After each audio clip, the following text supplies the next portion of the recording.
আমন্ত্রণ জানাচ্ছি Doctors Dugout presented by Medic Signature ক্লিনিকের আজকের আয়োজনে। আজকে আমরা যে বিষয় নিয়ে কথা বলবো তা হচ্ছে মেটাটার্সাল ফ্র্যাকচার, যেটা ফুটবলারদের সঙ্গে খুবই সঙ্গতিপূর্ণ। আমার মনে আছে আমরা যখন খুব ছোট তখন ডেভিড বেকহাম একটা ওয়ার্ল্ড কাপ তিনি মিস করবেন কি করবেন না সেটা নিয়ে কথা হচ্ছিল। ম্যানইউতে খেলতেন, তখন তিনি মেটাটার্সাল ফ্র্যাকচারে পড়েছিলেন এবং পরবর্তী সময় অনেক প্লেয়ারকেও, ওয়েন রুনিকেও আমরা মেটাটার্সাল ফ্র্যাকচার নিয়ে স্ট্রাগল করতে দেখেছি। এই ওয়ার্ল্ড কাপেরও আগে আমরা 2022-23 মৌসুম যদি চিন্তা করি, সেই সময় লিসান্ড্রো মার্টিনেজ, যিনি এই মুহূর্তে আর্জেন্টিনার হয়ে খেলছেন, তিনিও মেটাটার্সাল ফ্র্যাকচারে পড়েছেন। আমিও পার্সোনালি মেটাটার্সাল ফ্র্যাকচারে পড়েছি একাধিকবার।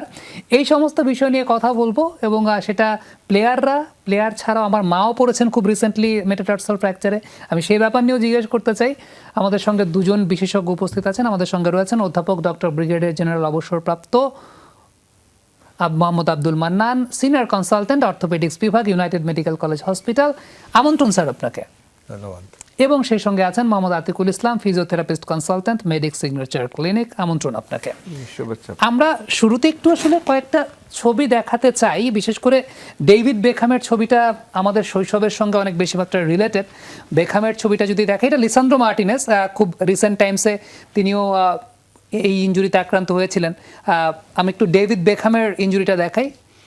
এটা শেষ সময় অনেক বড় একটা ব্যাপার ছিল যে ডেভিড বেকহাম বিশ্বকাপ 2002 সালে মিস করতে যাচ্ছেন কিনা। স্যার, আপনার কাছে আমার একদম প্রথম প্রশ্নের জায়গা, সেটা হচ্ছে এই মেটাটার্সাল ইনজুরিটা আসলে কি, কোথায় হয়, খেলোয়াড়দের কেন এত বেশি হয়? একটু যদি ছবিটা দেখান যাবে। ওকে, আমরা মেটাটার্সালের ছবিটা যদি একটু দেখাই, সুবিধা হবে। মেটাটার্সাল ফ্যালাঞ্জেস, যেটা মেডিকেল টার্মে বলে স্যার, দিস ইজ মেটাটার্সাল।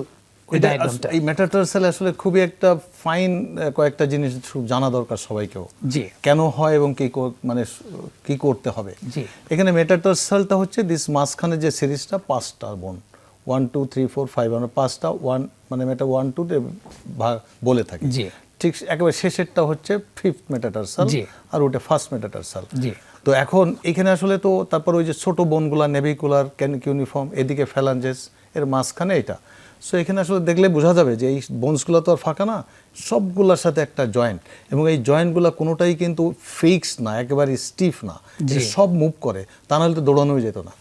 এখন এই দুইটা ফ্র্যাকচার খুব কমন এবং হয় সবাই। একটা হলো যে প্লেয়ারদের, এই যে বেকহাম যেমন বলা হলো না, এইটা আরেকজন হবে যারা যেমন আমাদের সৈনিকদের, যারা প্রচণ্ড পিটি প্যারেড করতে হয়, রিপিটেড ভিগোরাস অ্যাক্টিভিটি যাদের করে, তাদের এই ছবিটা, তাদের হচ্ছে এই মেটাটার্সালের অ্যাটাচমেন্টের একটা পিকুলারিটিস আছে। শুধু সেকেন্ড মেটাটার্সাল, যেটা ওই আগের ছবিটা একটু দেখালে হবে, সেকেন্ড মেটাটার্সাল পিকুলারিটিস হলো দ্যাট মেটাটার্সাল ইজ সব মানে যেটা লেগামেন্ট আটকানো, এটা ঠিক মুভমেন্ট কম। এই যে সেকেন্ড ওইটার গোড়াটা ওই গোড়াটা এদিকে না, এটা মাথা এইখানে যে অ্যাটাচমেন্টটা, এটা এত শক্ত যে এটা মুভ করে কম। তো যখন ফুটবলাররা প্রচণ্ড দৌড়াচ্ছে, খেলতেছে, আস্তে আস্তে এটা হয় কি ভিতরে মাইক্রো ফ্র্যাকচার শুরু হয়। মাইক্রো ফ্র্যাকচার হইতে মানে এই যে মানে ওয়েট প্লাস মুভমেন্ট, এটা ব্যালেন্স ঠিক রাখতে পারে না, তখন মাইক্রো ফ্র্যাকচারও ওই বেকহামের যেটা হবে সেটা হবে সেকেন্ড মেটাটার্সাল। অলসো এটাকে মার্স ফ্র্যাকচার বলা হয়, এটাকে সৈনিকদের বা অফিসারদের এটা হয়। আর বয়সীদের যেটা হবে, বা হয়তো ওই যে তোমার যেটা বললা যে পড়ে যায়, এটা সিম্পলি এইটা আমি একটু ডেমনস্ট্রেট করে যদি দর্শকদেরকে দেখাই। আমার এই স্টুডিওতে, যে স্টুডিওতে আমরা আছি, এই স্টুডিওতে একটু উঁচা জায়গা থেকে আমি জাস্ট নিচে জায়গায় নামতে যাব, আমার পাটা টুইস্ট হলো, পরবর্তী সময় জানলাম সেটা 5th মেটাটার্সাল ফ্র্যাকচার। আমার মা রাস্তা পার হতে গিয়ে জাস্ট পাটা একটু টুইস্ট হলো, পরে ডক্টর বলছেন 5th মেটাটার্সাল ফ্র্যাকচার। এইটার আসলে স্যার কারণ এটা টিপিক্যাল। এই যে দিস মোমেন্ট, এই যে ইনভার্সন যখনই হবে না, ইনভার্সন যখনই হবে, 5টা তো ওইদিকে, তখন প্রচন্ড টানটা এই 5th-এর উপরে পড়ে, এবং 5th মেটাটার্সাল পিকুলারিটি হলো যে এন্ডে, ওখানে ওই এন্ডে একটা মাসেল লাগানো আছে। আমরা একটু ছবিটা আরেকবার আবার ছবিটা দেখেন, ওই 5th মেটাটার্সাল একেবারে টিপে, ওই একেবারে টিপ, ওই জায়গাটা একটা মাসেল, ওইটার পেরোনিয়াস, নিচে ওইখানে ওই যে মাসেল না, ওইটা এই 5th মেটাটার্সাল গোড়া যে লম্বা একটু উঁচু, যেটা 5th মেটাটার্সালের একবার শেষ, এইখানে একটা মাসেল লাগানো আছে, পেরোনিয়াস টার্সিয়াস। 3টা মাসেল আমাদের ওইখানে কাজ, পেরোনিয়াস লঙ্গাস, ব্রেভিস, টার্সিয়াসটা ওইখানে লাগানো। তো যখন এইরকম পড়ে, ঠিক ওই যে অ্যাঙ্কেল ফ্র্যাকচার যেভাবে হয়, ঠিক প্রচণ্ড ওই মাসেলটা টান লাগলে ওইটা অ্যাভালশন ফ্র্যাকচার হয়ে যায়, ঠিক ওই কোনাটা ভেঙে যায়। তো কোনাটা ভেঙে গেলে সমস্যা হবে কি, যে অন্য জায়গায় ভাঙলে হয়তো সরাসরি সরবে না, যেমন মেটাটার্সাল যদি মাঝখানে ভাঙে, জি। সে ধরেন একটা ওজন পড়ে গেল অথবা অ্যাক্সিডেন্ট করলো, তখন ডিসপ্লেসমেন্ট নাও হতে পারে। আর ডিসপ্লেসমেন্ট না হলে একটা ট্রিটমেন্ট খুব ভালো, ওই অবস্থায় রেখে দিলে আপনাকে জোড়া লেগে যায়। কিন্তু ডিসপ্লেসড হলে সমস্যা হবে যে আপনাকে, এটা তো ওয়েট বিয়ারিং জায়গা, এখানে আপনি ডিসপ্লেসড অবস্থায় রাখা যাবে না। এটা জায়গা মতো এনে অ্যানাটমিক্যাল রিজন রাখলে, জোড়া লাগলে, তাহলে পরবর্তীতে আপনারা রিহ্যাবিলিটেশনের ব্যথা ট্যাথা এত থাকবে না। কিন্তু এই ঠিক মেটাটার্সালও আমার কোনো 4-5টা অপারেশন করা লাগছে, আর বেশি করা লাগে নাই, কারণ ওটা ভাঙলেও বেশি সরে না। যদি আপনার আমাদের একটা ডিসটেন্স বলি, if it is more than 4 millimetre সরে যায়, জি। তখন সাধারণত অপারেশন করা দরকার। আর অপারেশনটা খুব বেশি কঠিন না, ওখানে একটা আমরা স্ক্রু লাগাই দিই। এই 5th মেটাটার্সাল, এটার নাম বা আর একটা নাম আছে জোন্স ফ্র্যাকচার। জি। এইটা হয় এই যে ঠিক টুইস্টিং ইনজুরিতে। এই টুইস্টিং ইনজুরিতেই হয়। আতিক ভাই, আপনার কাছে যদি একটু আসে, অর্থোপেডিক ট্রিটমেন্টের কতদিন পর আসলে ফিজিওথেরাপি শুরু করা যায়? আর নর্মালি যেহেতু আমার নিজের অভিজ্ঞতা আছে, এটার ট্রিটমেন্টটা তো আমার ক্ষেত্রে প্লাস্টার ছিল, আমার মার ক্ষেত্রে প্লাস্টার ছিল। সো ওই প্লাস্টার করা অবস্থাতে কি ফিজিওথেরাপি করা যায়? প্লাস্টার করা অবস্থায় আপনি ধরেন, আমরা যে সমস্ত এডুকেশনগুলো আছে, হোম এডুকেশন, যে আপনি পাটা লিফট করে রাখবেন, এলিভেশন করে রাখবেন, যাতে কোনোভাবে আঙ্গুলের দিকে পানিটা না আসে। সাধারণত প্লাস্টারটা করলে আমরা আঙ্গুলগুলো খোলা রেখেই করি। জি। বা যারা ডক্টররা আছে, সার্জনরা, অর্থোপেডিক্সরা, ওনারা ফ্যালাঞ্জেসের পার্টটুকু ওপেন করেই রাখে। তো সেই ক্ষেত্রে আমরা তাদেরকে সাজেস্ট করি যে ফ্যালাঞ্জেসের যে মুভমেন্টগুলো আছে, ওই মুভমেন্টগুলো আপনারা করতে থাকবেন। আর যেহেতু প্লাস্টার মানে ফ্র্যাকচার হইলে, স্যার যেটা বললেন জয়েন্ট ফ্র্যাকচার অথবা স্ট্রেস ফ্র্যাকচার, এই ফ্র্যাকচারগুলো হলে আপনি আমাদেরকে কমপ্লিটলি 6 উইকস প্লাস্টার রাখতে হবে।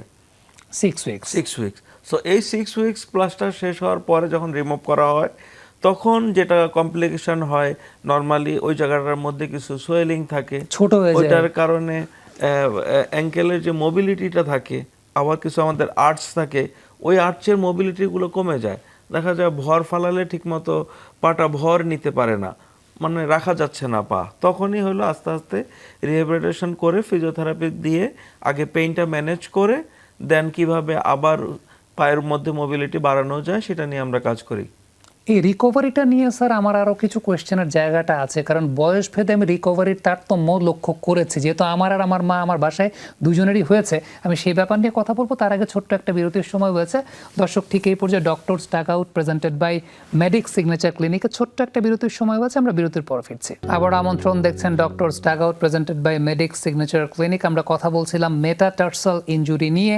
স্যার, মেটাটার্সাল ফ্র্যাকচারে যদি বলি, আমার ক্ষেত্রে আতিক ভাই যেটা বলছিলেন যে 6 সপ্তাহ প্লাস্টার করা লাগে, আমার ক্ষেত্রে স্যার উইদিন 4 উইকস আমি একদম পুরোপুরি ভালো হয়ে গিয়েছিলাম। আসলে আমার 4 উইকসের পরে প্লাস্টার খুলে ফেলা হয়েছে। আমার মার ক্ষেত্রে 6 উইকস যাওয়ার পরেও, এরপরে যখন একটা এক্সরে করা হলো, আবার প্লাস্টার করা হলো, এবং এখন পর্যন্ত, আমি আজকের দিন পর্যন্ত বলছি, she is not recovered yet. প্রায় 6-7 সপ্তাহের বেশি হয়ে যাচ্ছে। এইটা কি স্যার বয়স ভেদে তারতম্য হয়? হ্যাঁ, বয়স ভেদে খুবই তারতম্য হবে। কারণ আপনার আম্মার যেটা হয়েছে, জি। তার ওই বোনসের যে ক্যারেক্টারিস্টিক, সেটা তার অনেক অস্টিওপরোসিস হয়ে গেছে। অস্টিওপরোটিক এবং অস্টিও আর্থাইটিসও থাকে, বাট কম, বাট এইখানে থাকে অস্টিওপরোটিক, জি। মানে হাড়গুলো থিন হয়ে যায়। জি। এদের এইসব বোনসের রিকভারিটা খুব স্লো হয় এবং মাঝে মাঝে হয় না, কারণ এক জায়গায় ভাঙলে ওর সেই মার্জিনটা অনেক সময় রক্ত চলাচল বন্ধ হয়ে আরও গ্যাপ হয়ে যায়। সেটা হলো এই জন্য বয়সওয়ালাদের এটা 6 সপ্তাহ পর্যন্ত নাও জোড়া লাগতে পারে। আর যারা ইয়ং, যেমন আসলে তোমারটা এই রিকভারি যেটা হিলিংটা জি। অনেক তাড়াতাড়ি হবে, এটা নিয়মে, এটা সেই জন্য তারটা দেরি হচ্ছে। তবে একটা জিনিস লক্ষ্য রাখতে হবে, সেটা বয়স কম হোক বেশি হোক, অত বেশি দিন কিন্তু আর প্লাস্টার রাখা যাবে না। নট মোর দ্যান 6 উইক রেখে লাভ নেই, ও জোড়া লাগবে না, থাক। কিন্তু ওইটাকে যদি এখন আরও রাখা হয়, তাহলে সব জয়েন্টগুলো স্টিফ হয়ে যাবে, অ্যাঙ্কেল জয়েন্ট স্টিফ হয়ে। সবচেয়ে ইম্পর্টেন্ট হলো এই লং ইমোবিলাইজেশনে ওই যে অস্টিওপরোসিস তো এমনি আছে, আরও অস্টিওপরোটিক হবে, তখন আমরা বলি ফ্র্যাকচার ডিজিজ, আর এক সমস্যা।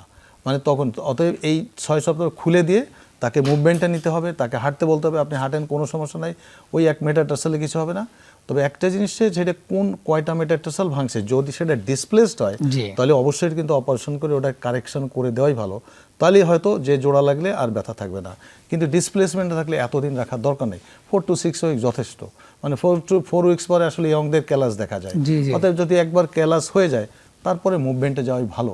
তা না হলে এই জয়েন্ট, অ্যাঙ্কেল জয়েন্ট, সব জয়েন্টগুলো স্টিফ হবে, আরও অস্টিওপরোটিক হবে, আর ব্যথা যাইতে চাইবে না। এই জন্য খুব লং টার্ম প্লাস্টার রাখাটা যাবে না।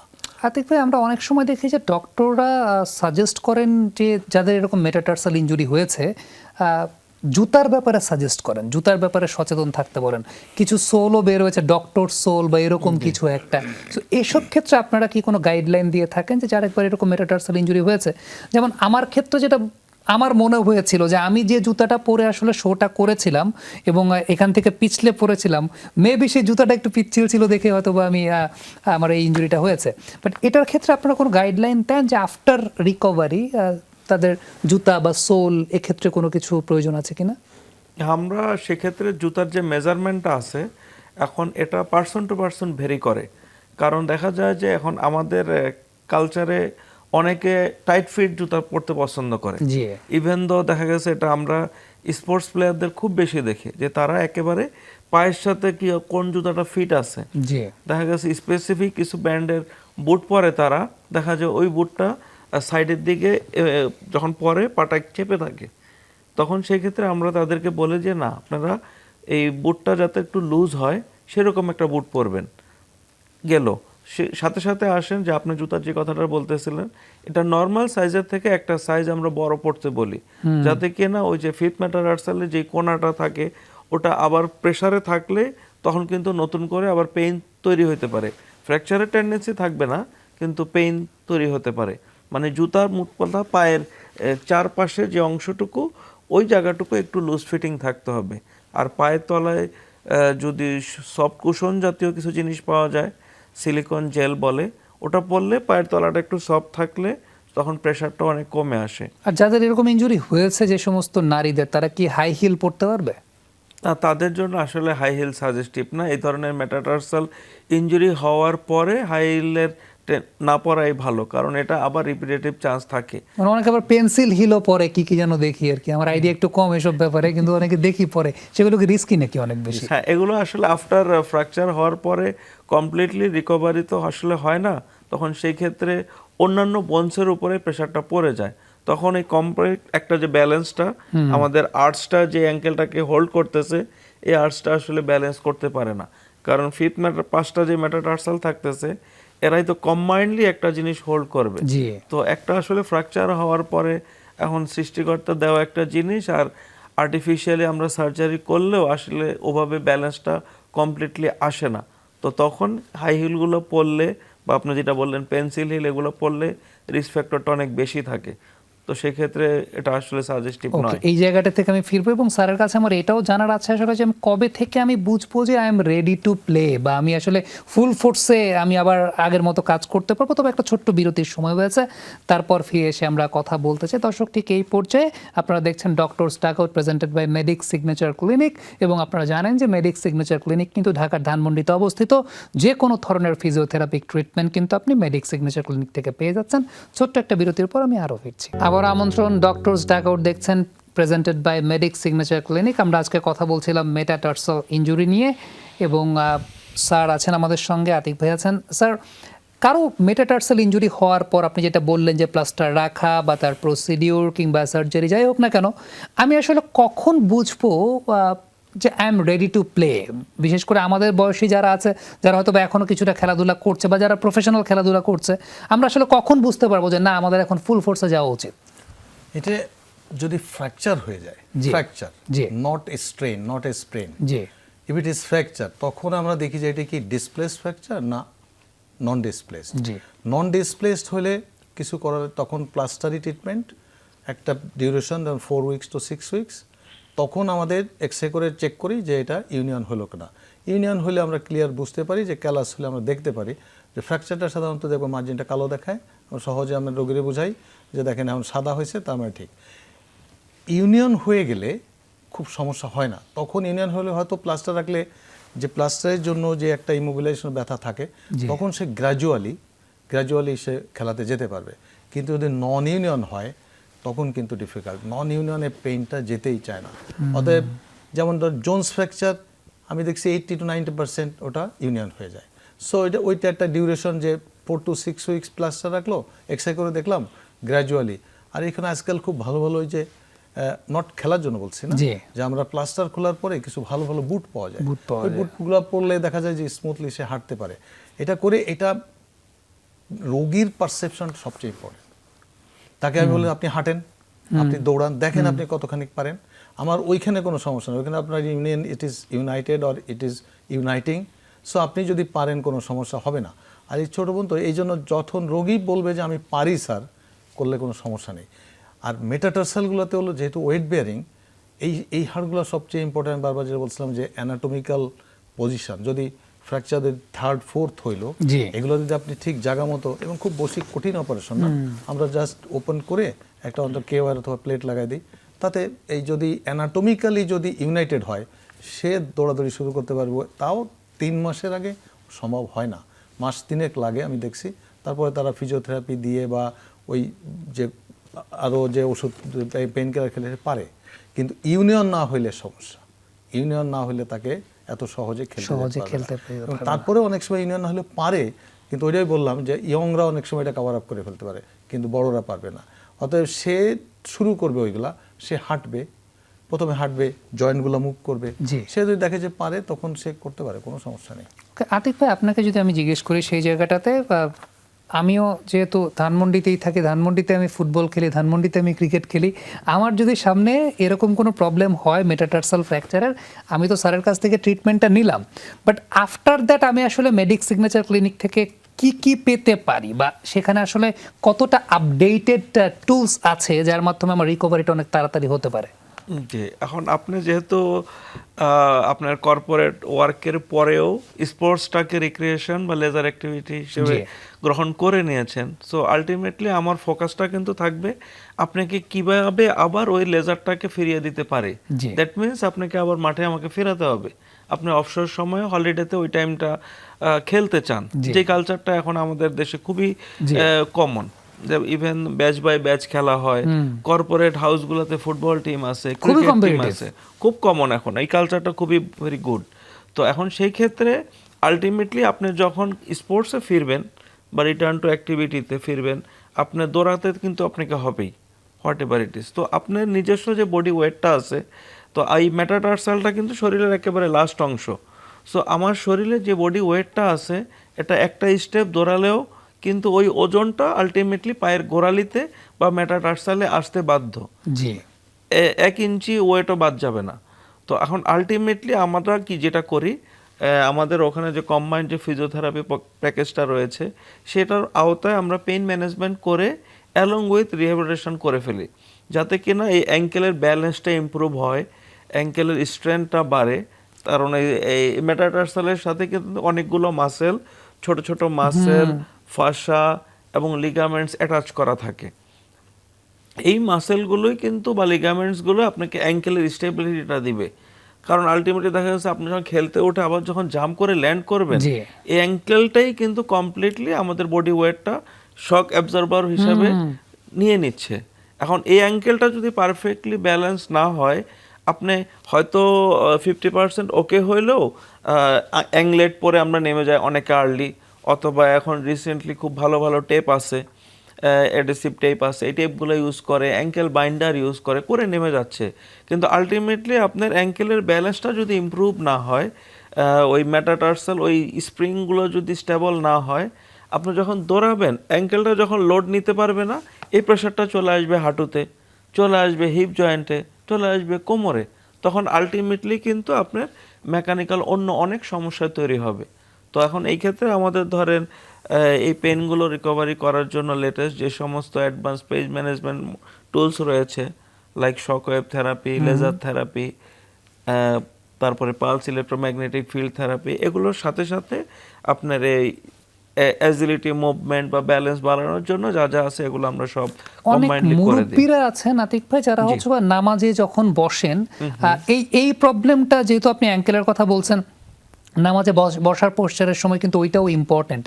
সো ওইটা করতে পারেন না, ব্যথায় ভুগে থাকেন, এরকম একটা প্রবলেমে ভুগেন, তারাও যদি আপনাদের কাছে আসেন, তারাও কি প্রপার গাইডেন্সটা পেতে পারেন? হ্যাঁ হ্যাঁ, এটা পসিবল। যে স্যার হয়তো খেয়াল করেছেন ওই যে জন স্ট্রাকচারের মেকানিজমটা দেখানোর সময় বলছিল যে ইনভার্সন পজিশনে যখন হয় জি। তখন ওই জায়গাটা ফ্র্যাকচার হয়ে যায়, ফিফথ মেটাটার্সালের কোনাটা। জি। তো এরপরে যখন আস্তে আস্তে প্লাস্টার করা থাকে একটু দীর্ঘমেয়াদী সময় নিয়ে, তখন এই জায়গাগুলো ইমোবাইল হয়ে যায়। তো এখন আমরা যখন 5 ওয়াক্ত নামাজ পড়তে যাই, পায়ের পাতাটা কিন্তু একটু ইনভার্সন পজিশনে নিয়ে বিশেষ করে আমাদের পুরুষদের রাখতে হয়। জি।